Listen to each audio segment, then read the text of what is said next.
Yeah, these guys start chuckling when we start the theme music because they get to see me just rocking out here, having a good time. They know we're in for a treat because it's time for another edition of the Rec Poker Podcast, Forums Edition.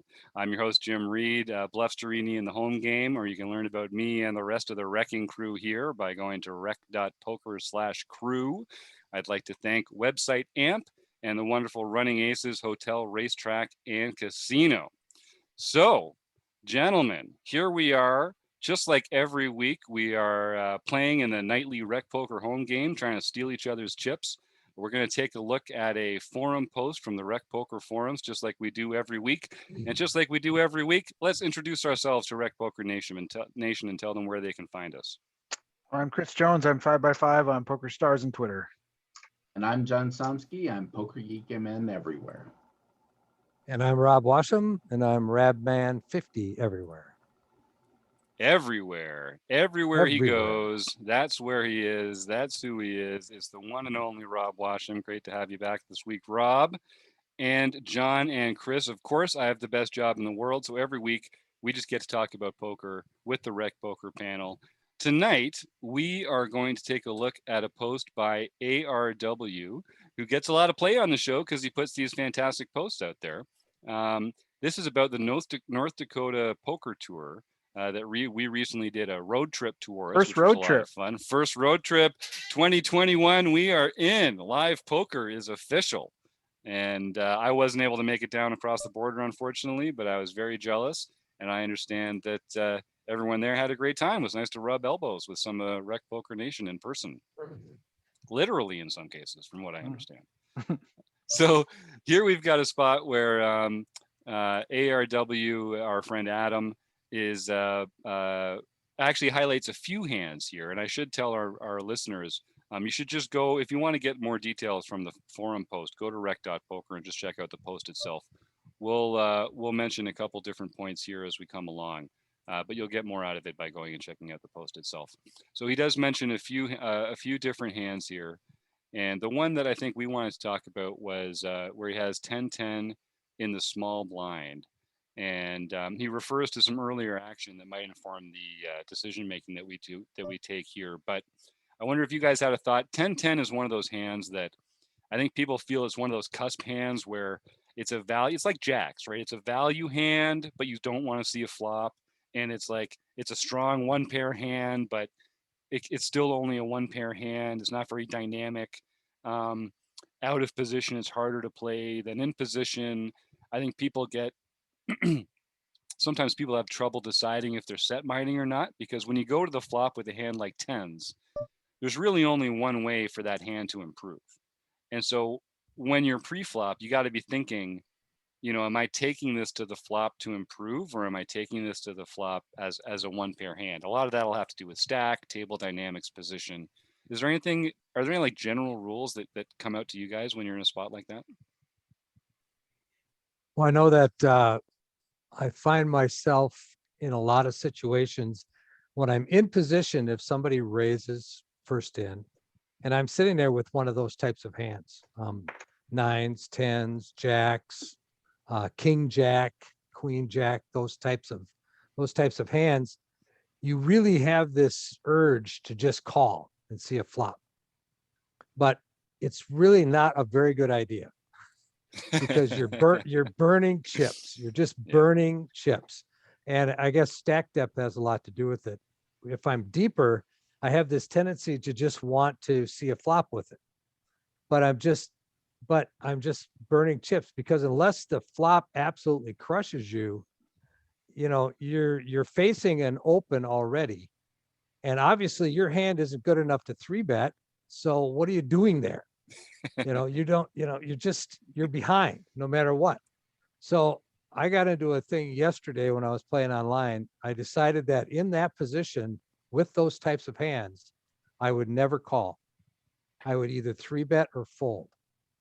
And I made a point of doing that yesterday, just 3-bet or fold. And I think it was definitely, it definitely made me think a lot more about those types of situations.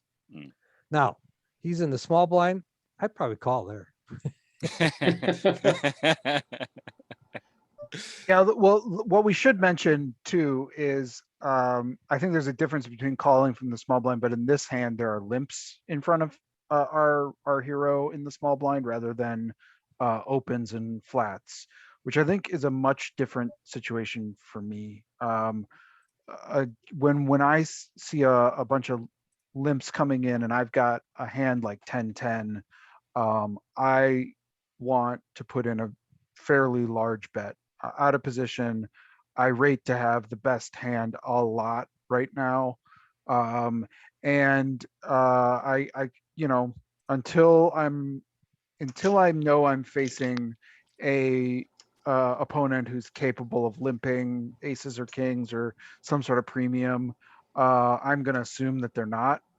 And especially, in a turn, like if unless I know the opponent or whatever. So this is a spot where I don't want to be going four ways in a limped pot with tens, because then I mean, really, unless I hit a 10, it's just misery. There's going to be an overcard. Somebody's, you know, either going to say they have it or don't have it. Like I'm just going to be in an awful spot. So I want to narrow this field right now. Yeah, I totally agree with that. There's tens is a good enough hand that you can confidently take it against one other player. So you really do want to raise to thin the field and hopefully get heads up against one person, or even take it down there. That's not a bad outcome at all either. Your other approach is to play for set mining. And there you really need to look, like Rob said, you need to look at your stack sizes, look at the table dynamics and see if that's viable.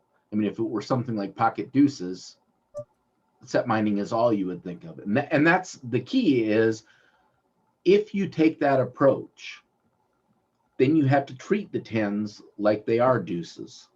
And when it comes jack high or queen high multi-way, it's not a good hand. You just got to get rid of it.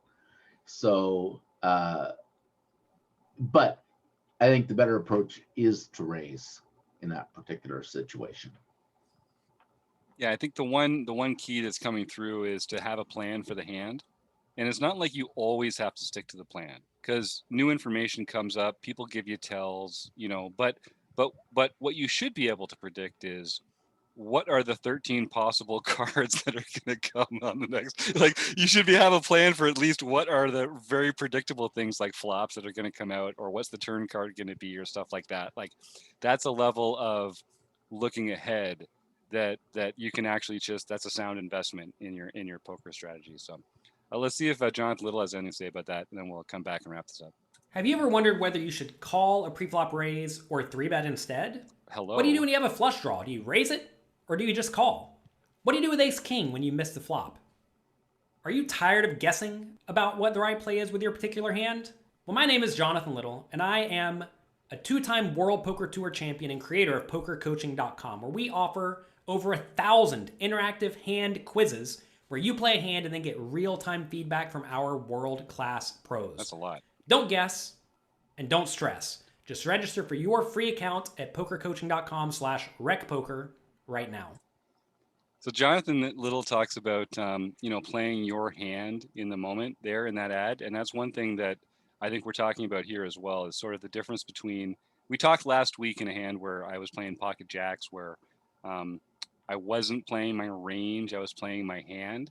And I think we all have to decide, hand by hand, tournament by tournament, are we playing the big picture strategy, or are we playing this hand this time? And I think like what Rob got to, which was great here, this notion that our entire poker strategy is better off when we're 3-betting hands like queens, jacks, tens, or raising over limpers. Like our entire poker strategy benefits from raising with hands like that and calling with other hands.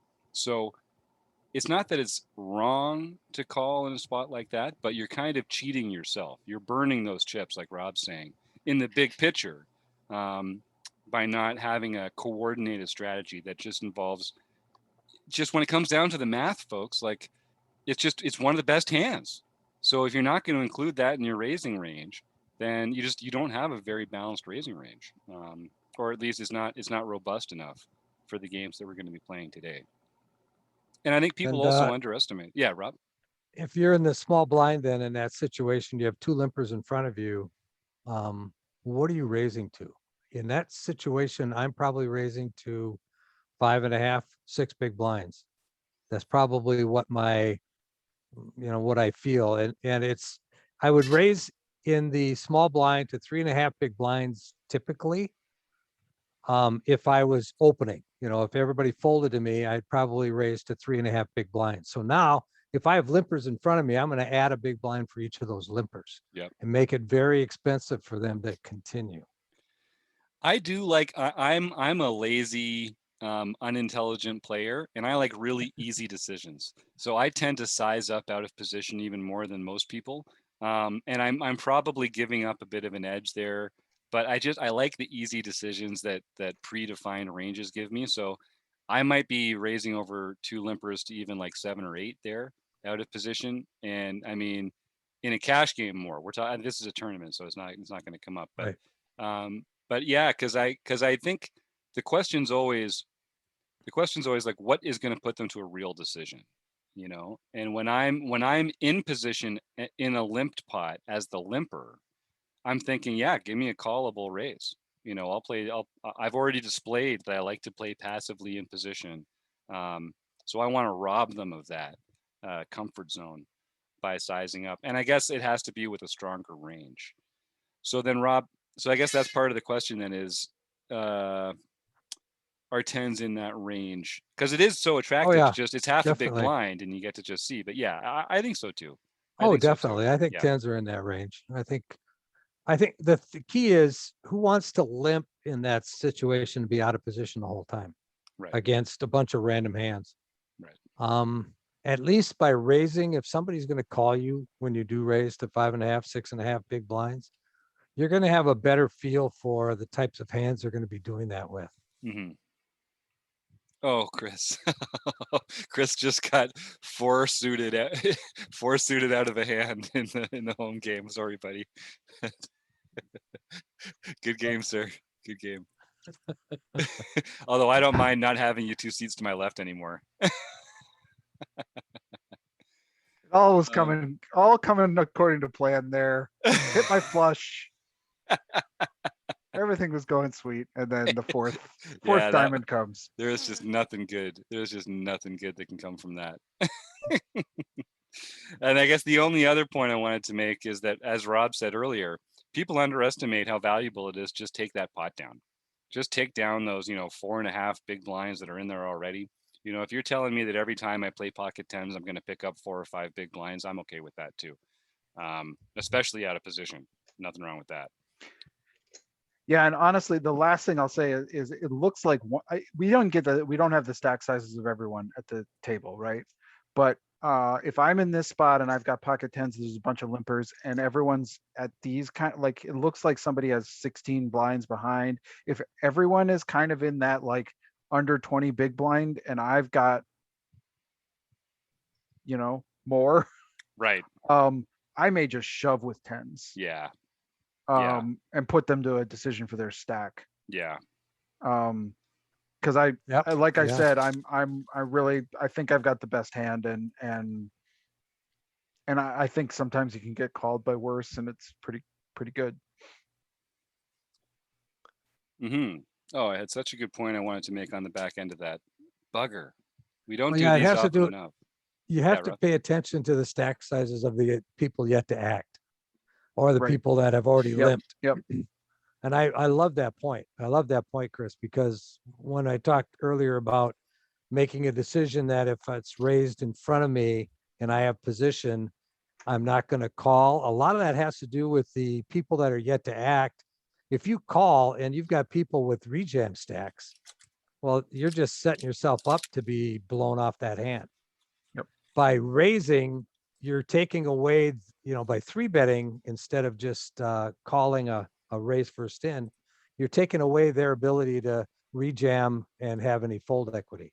Mm-hmm. Mm-hmm. Yeah, and I want to just make another point on what Chris was saying here. It really comes down to the Somsky ratio. So if you're looking at the table, if all the stacks, if the largest stack is, say, 1 to 2 times the size of the smallest stack, then that's a pretty small Somsky ratio. So there's not too many disparate stack sizes out there. But if you've got a Somsky ratio of like 7 or 8, or heaven forbid, 10 or 11, something like that, there's going to be a lot of disparity in the different stack sizes, and you might have to pick your sizing differently accordingly. Is this an official like mathematical unit, a Somsky? I think it was established in one of the recent sessions we were doing. This is the Somsky ratio. I'm making it a thing. I had actually forgotten about it until you mentioned it. Yeah, so everyone, I want to see people talking about the Somsky ratio. It's the My next- ratio of the smallest stack to the biggest stack at the table. My next forum post, I will definitely mention what the Somsky ratio is before we get to the flop. I got the one Somsky himself opening up my big blind here. I think I'm just going to let this one go, although it's a very playable hand, John. That's out of respect for you, sir. Yeah, well, I had pocket kings, so it was a good fold. Unless you had aces. I did. That wasn't that good. I don't have that much respect. All right, everyone. Well, any final thoughts on this notion here? And I don't think we actually really answered the question that ARW posted in the chat. So maybe we'll come back. I don't think it'll be our last opportunity to talk to Adam about that kind of a thing. But seeing none, I think I'm just going to say thank you to Website AMP and to Running Aces Hotel, Racetrack, and Casino. And of course, Rob Washam, John Somsky, Chris Jones, and Steve Fredland. See y'all again soon.